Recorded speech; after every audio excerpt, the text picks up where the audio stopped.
father and mother, eventually navigating her way back to her mum's house. The first thing her mum did was make her something to eat. Then Heather had a shower to wash off the mark of 2 days on the road. And then her mum picked up the phone and called a taxi to take Heather back to St Catherine's. Because Speaker, she didn't have a choice. The state wielded all the power, and nothing you did or said could change a thing. The notes in Heather's file describe her going missing, the local police out looking for her, but not the reason why she ran away. There was no mention of Heather's search for her mother, no mention of her mum's love, her mum's determination to regain custody of her kids. But there is one place in Heather's file where her name does appear, where her mother's name does appear, when a welfare officer referred to her as a garrulous woman. Now, the dictionary defines garrulous as being over-talkative or trivial, but I know what they really meant. They meant she was a woman, likely working class. They meant that when she got upset, she spoke a little bit too quickly, and that meant you didn't have to listen to her, it meant she didn't count. But as Heather said, she wasn't garrulous. She was fighting to get her children back. Her mother sent dozens and dozens of letters pleading her case, all of them ignored. Heather was never allowed to return home to live. Instead, the physical and psychological abuse she experienced in care, she says, still haunts her. So do their words, "You've come from the gutter," they said. "You'll never amount to anything," they said. At 17, Heather was moved to a hostel with other girls, and then to private care until she turned 18. Her younger sister Evelyn didn't make it home either. She died of untreated rheumatic fever when she was just 8 years old. Heather remembers being called into Mother Superior's parlour shortly after. There, the Mother Superior explained, Evelyn's death was like God had a bunch of grapes and he'd taken the best one for himself. Heather remembers, "I just stared and yelled at her, Evelyn wasn't a grape." She remembers that for many years after, she truly believed that her sister had been murdered. You can only imagine the silent fear that poor girl must have lived with, and Heather says it still haunts her to this day. And after Evelyn's funeral, she said not one single word was ever spoken of her again. It is really hard, Speaker, really hard to hear these stories without getting angry. The arrogance, the indifference, the prejudice, and the price these families pay for it.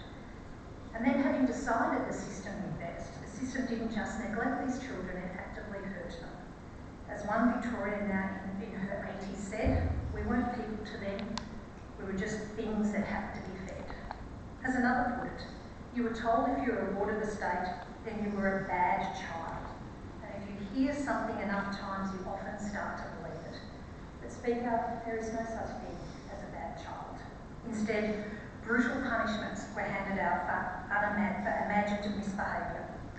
Children who went to bed, what we now understand to be a response to trauma, was singled out, made to wear their wet sheets or waters. The intention was nothing less than humiliation, a deliberate attempt to rob a child of their dignity and self-esteem. Then there were the so-called medical procedures. Neither focused on a child's health or well-being. Children who were also physically abused, locked in dark and airless cupboards, denied food or given what was rotten. The list of everyday objects that were weaponised against children, a list so long, so awful, I can't imagine reading it out loud. But if you can imagine it, Speaker, it probably happened. Speaker, in learning more about these institutions, I also learnt a little more about my own family. It was something I'd never heard of. So shrouded was this stuff in secrecy.